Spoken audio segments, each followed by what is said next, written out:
The walls of the Maxwell estate in Atlanta carried more than framed pictures. They carried history.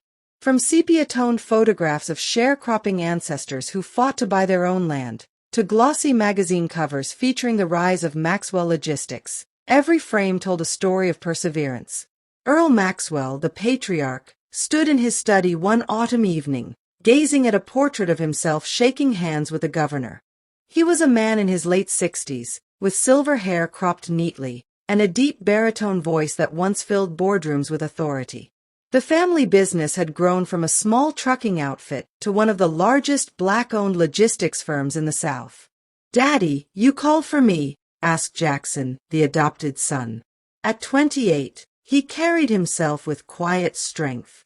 Tall, lean, and always neatly dressed, Jackson had the air of a man who respected where he came from. Earl turned. "Yes, son. Come here." His tone softened when he spoke to Jackson. "I was just thinking about the journey, what it took to build all this. Blood, sweat, nights with no sleep, and more prayers than I can count." Jackson nodded. "I know, sir. That's why I work the way I do. This," he gestured at the shelves of ledgers and contracts, "isn't just a business. It's a legacy." Before Earl could reply, footsteps echoed down the hall. The door swung open, and in came Thompson, Earl's biological son. At 25, Thompson was the opposite of Jackson. Flashy gold chains, designer sneakers, and the unmistakable smell of expensive cologne announced his presence. He held his phone up, laughing at something on the screen. "Dad, you won't believe the party I'm throwing this weekend," Thompson said without so much as a greeting. "Got the best DJ flying in from Miami, and I'm bringing the rolls out. Gotta let people know the Maxwell name still runs this city." Earl's face tightened. "The Maxwell name isn't about parties and cars, Thompson. It's about responsibility. Legacy." Thompson smirked and waved his hand. "Legacy is boring. We rich. Let's enjoy it." He glanced at Jackson, his eyes narrowing. "But I see Jackson here still playing the good little worker." Jackson inhaled slowly but said nothing. Earl's jaw clenched as he looked between the two young men, the son of his blood who lived carelessly, and the adopted one who carried the weight of the family like it was his own. "Time will tell," Earl murmured to himself, though his heart already feared the truth. The following week, the Maxwell family gathered for Sunday dinner at the big oak table that had been in their family for 3 generations. Earl believed in traditions, and Sunday dinner was one of them. Fried chicken, collard greens, mac and cheese, cornbread, and sweet tea filled the table. It was a feast that carried both love and history. "Jackson, pass me the greens," Aunt Loretta said, smiling warmly. "You always make sure everybody's plate is full before your own. You got that from your mama." Jackson grinned and handed her the bowl. "She raised me that way." Thompson, leaning back in his chair, scoffed. "Always the perfect son, huh?" He stabbed at his chicken, ignoring the stares around the table. "Some of us don't need to play saint just to get Daddy's approval." Jackson set his fork down, his calm eyes fixed on Thompson. "It's not about approval, Thompson. It's about respect, for the family, for the business, for everything our grandparents built." Thompson rolled his eyes. "Man, please. Y'all act like we still in the struggle. We made it. Time to enjoy the fruits, not slave over the roots." Earl's hand slammed on the table, rattling the glasses. The room went silent. "Thompson, don't you ever talk about this family's sacrifices like they were nothing. Your grandfather drove trucks till his hands bled so you could sit here today." A hush fell. Even Thompson lowered his gaze for a moment, though pride wouldn't let him admit guilt. Jackson broke the silence. "Uncle Ray asked me to review the expansion plan for Memphis. I think it could increase revenue by 20% if we—" "There he goes again," Thompson interrupted with a bitter laugh. "Always the businessman. Always trying to run things. But let's be real, Jackson. You not even blood. The words hung heavy, cruel and sharp. Aunt Loretta gasped. Earl's face darkened. Jackson took a breath, steadying his voice. Blood doesn't make you family, Thompson. Loyalty does.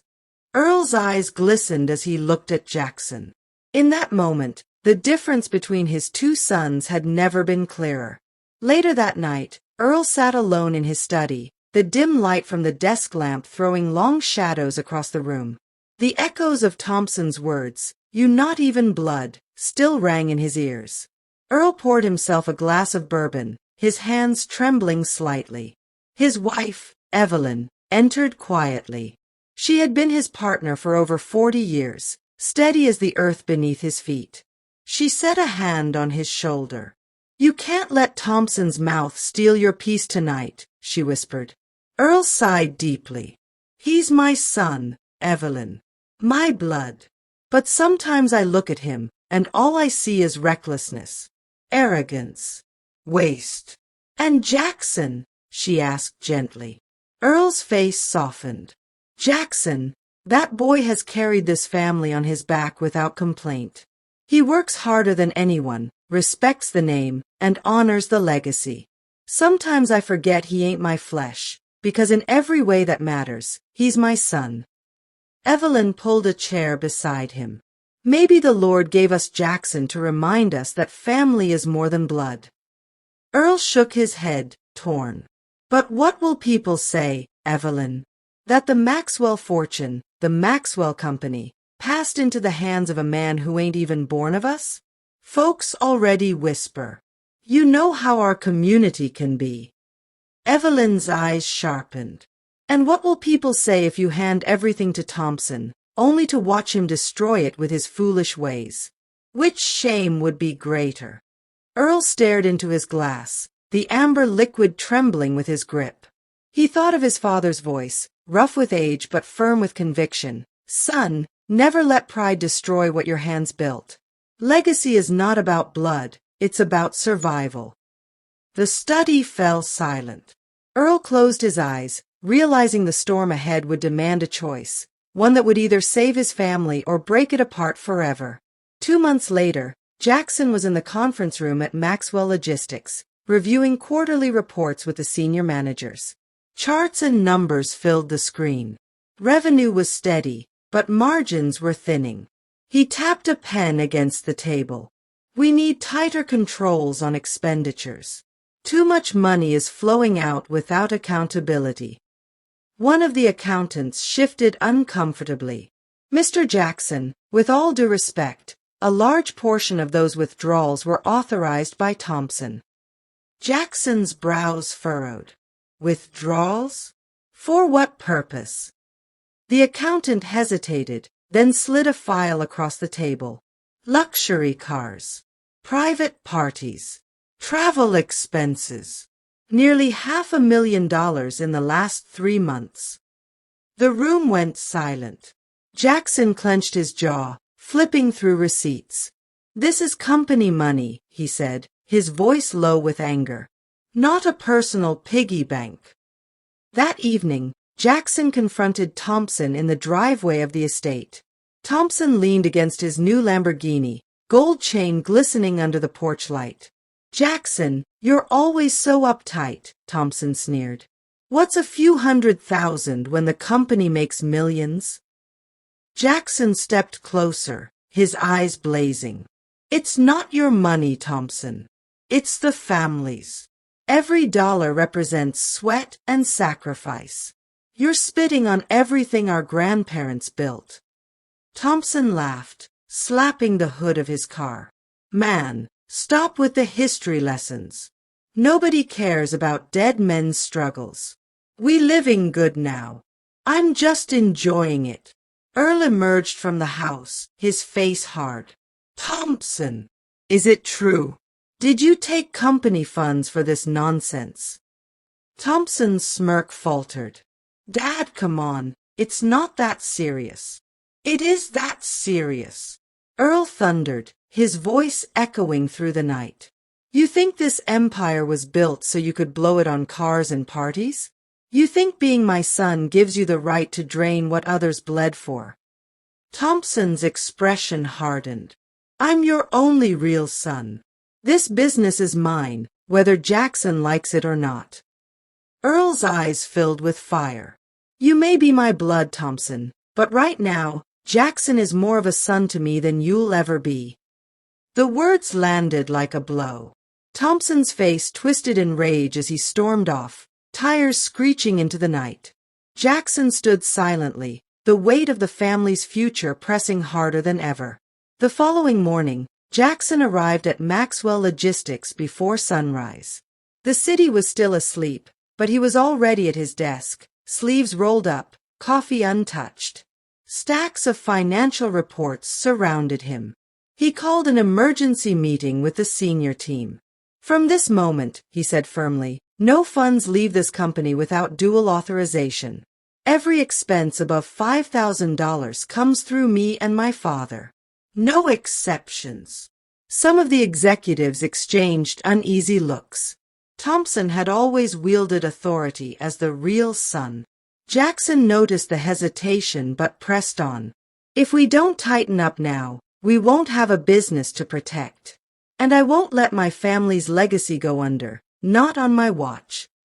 Later that week, Jackson flew to Memphis to secure the expansion deal Thompson had nearly jeopardized with his reckless spending. At the negotiation table, the other company's representatives eyed him skeptically. We heard rumors of financial instability, one of them said. Your brother's spending habits. Jackson leaned forward, his voice calm but strong. My brother doesn't speak for the company. I do. Maxwell Logistics is stable, and our future is secure. We honor our word, and we deliver results. The room went quiet. The lead negotiator studied Jackson for a long moment, then nodded. All right. Let's move forward. Back in Atlanta, Earl watched Jackson handle operations with quiet pride. He saw the way employees respected him, how vendors trusted him, how the numbers finally began to balance again. One evening, Earl pulled Jackson aside in the office. Son, he said softly, his voice heavy with emotion, you saved us. If it weren't for you, Thompson's carelessness would have buried this company. Jackson shook his head. I'm just doing what you taught me, sir. Protect the legacy. Respect the name. Earl's throat tightened. For a fleeting moment, he wished Jackson had been his blood, because in every way that mattered, Jackson was the son he had always dreamed of. But outside those office walls, Thompson simmered in anger, his resentment growing like fire under dry wood. The Maxwell dining room had always been a place of laughter, prayer, and tradition. But on this night, the air was thick with tension. Evelyn had set the table with her finest china, hoping a good meal might soften hearts. Instead, it became the stage for an eruption. Thompson arrived late, strutting in with his usual swagger, a gold watch flashing on his wrist. He dropped into his seat without so much as a hello. Jackson was already seated, calm as always, but his shoulders were tight. Earl sat at the head of the table, his face unreadable. Dinner began quietly. Forks clinked against plates, but conversation was thin. Finally, Thompson broke the silence. So, he drawled, heard Jackson is playing CEO now. Making rules, signing deals. Guess being Dad's favorite pays off, huh? Evelyn's spoon froze halfway to her mouth. Earl's eyes narrowed. Thompson, enough. But Jackson spoke up, his voice steady. I'm not trying to replace anyone, Thompson. I'm just protecting what's ours. Thompson barked a laugh. Ours? You got some nerve. You not even blood. This company, this house, this name, none of it belongs to you. You just an outsider who lucked up. The words cut through the room like glass shattering. Evelyn gasped. Aunt Loretta, who had joined them for dinner, slammed her napkin down. Boy, don't you dare. Jackson has done more for this family than you ever have. Thompson sneered. Y'all all blind. Just 'cause he acts holy don't mean he belongs here. Earl's voice thundered across the table. Enough, Thompson. I won't hear another word of this nonsense. Jackson is my son. And if you had half his discipline, you'd be running this company by now. Thompson shot to his feet, face red with rage. So that's it, huh? You choosing him over me. Jackson stayed seated, but his voice was calm, almost sorrowful. I'm not your enemy, Thompson. But if you keep tearing this family apart, you'll leave me no choice but to stand against you.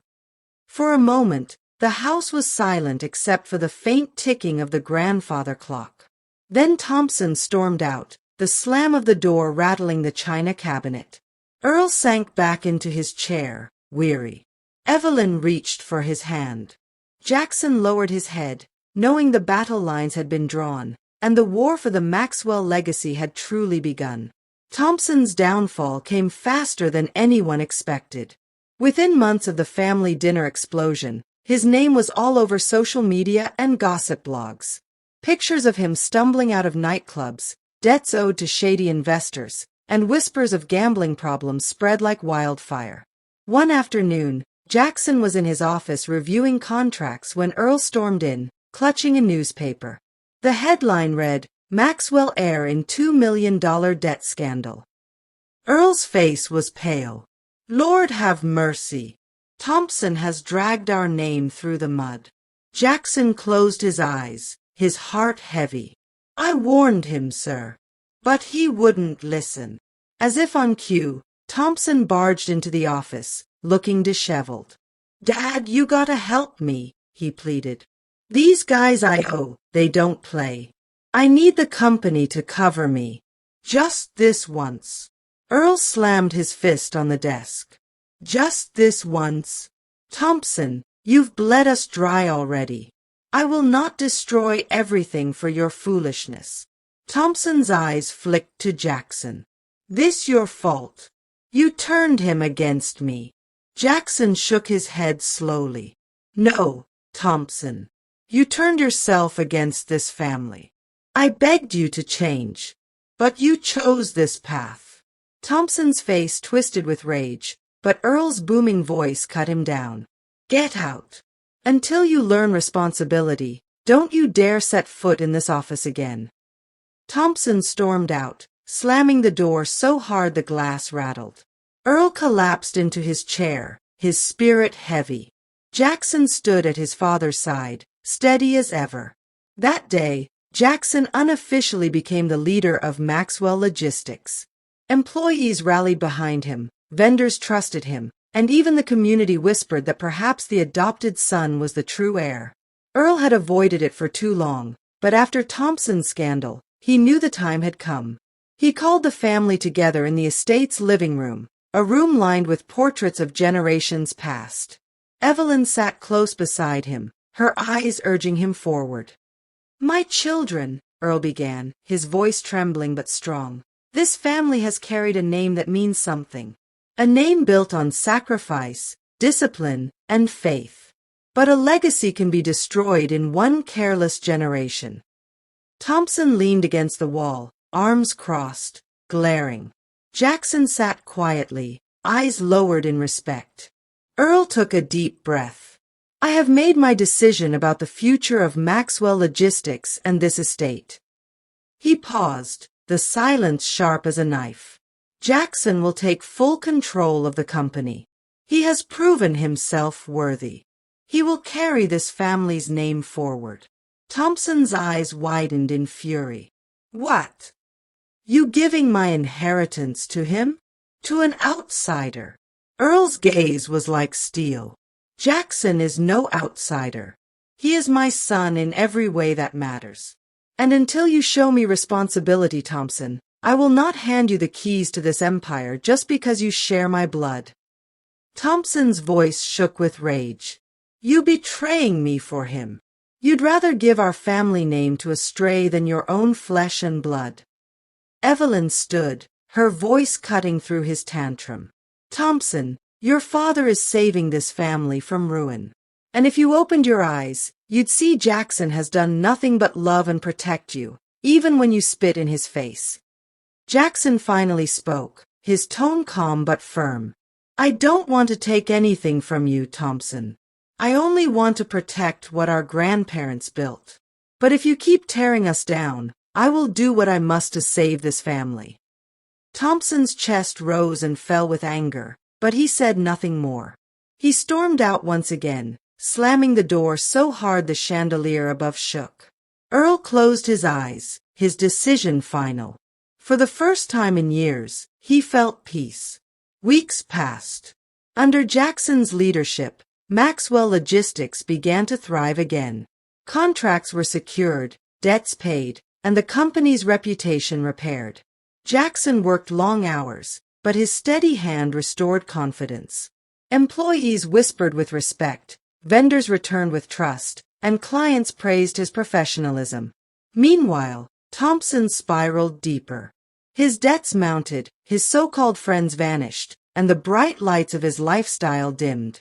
He became a shadow of himself, drifting through Atlanta's streets with bitterness in his eyes. One night, Evelyn found him sitting on the back porch, head in his hands. "Mama," he whispered, his voice broken, "I messed everything up. I thought being blood made me untouchable. But I see now. Jackson is twice the man I ever was." Tears welled in Evelyn's eyes. She stroked his hair like he was still her little boy. "Thompson, it's not too late. Pride broke you, but humility can heal you. Go to your brother. Ask for forgiveness." Days later, Thompson did just that. He walked into Jackson's office, eyes red and shoulders slumped.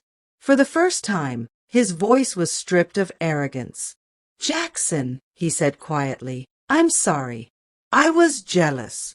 I thought you were stealing my place, but you were only protecting what I was too blind to see.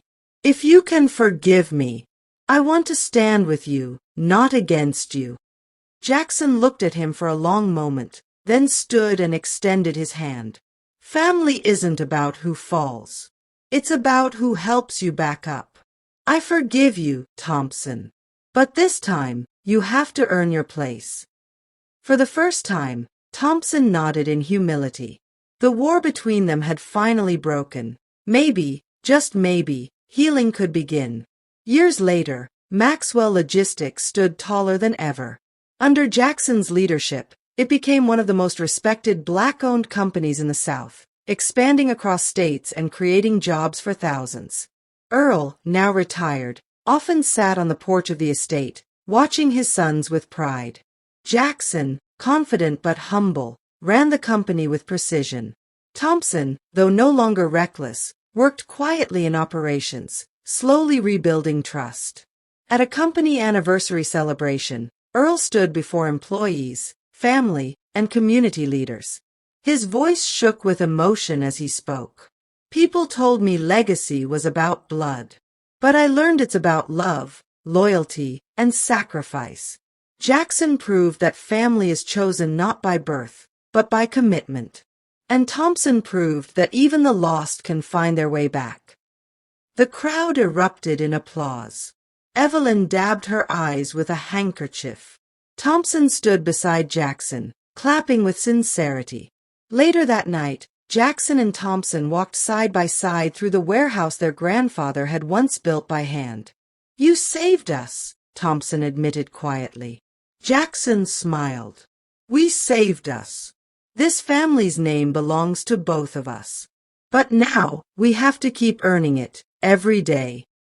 And for the first time in a long time, Thompson nodded without bitterness. "Then let's keep the Maxwell name alive." The two brothers, one by blood and one by heart, walked together into the future, proving that legacy is not inherited, but preserved by those willing to fight for it. Thompson believed that being born into privilege made him untouchable. He saw legacy as a crown he could wear without responsibility. His pride blinded him, and his recklessness nearly destroyed what generations before him had built. But even in his fall, we are reminded that pride is a heavy stone. It sinks anyone who carries it too long. Jackson, though adopted, understood that true family is not measured by DNA but by devotion. He carried the weight of the Maxwell name with honor, proving that those who choose to protect a legacy are often stronger than those who simply inherit it. His actions remind us that loyalty outlives entitlement, and service outweighs selfishness. Earl's choice was not easy. To place legacy in the hands of a son not of his blood was to risk criticism and whispers from the community. But his wisdom showed us that leadership must rise above pride. A wise leader chooses the one who preserves, not the one who squanders. And yet, Thompson's eventual repentance shows another powerful truth. It is never too late to turn from pride to humility. Redemption may not erase the scars of our mistakes, but it can shape a new future if we are willing to bow before truth. The Maxwell legacy survived not because of wealth or inheritance, but because the family learned that what truly matters is not who carries the blood, but who carries the heart. In every family, in every generation, there will be those who build and those who break. The question is simple. Which one will you be? The one who throws it away, or the one who protects it for those yet to come? The story of the Maxwell family teaches us that legacy is not written in bloodlines alone, but in character, sacrifice, and loyalty.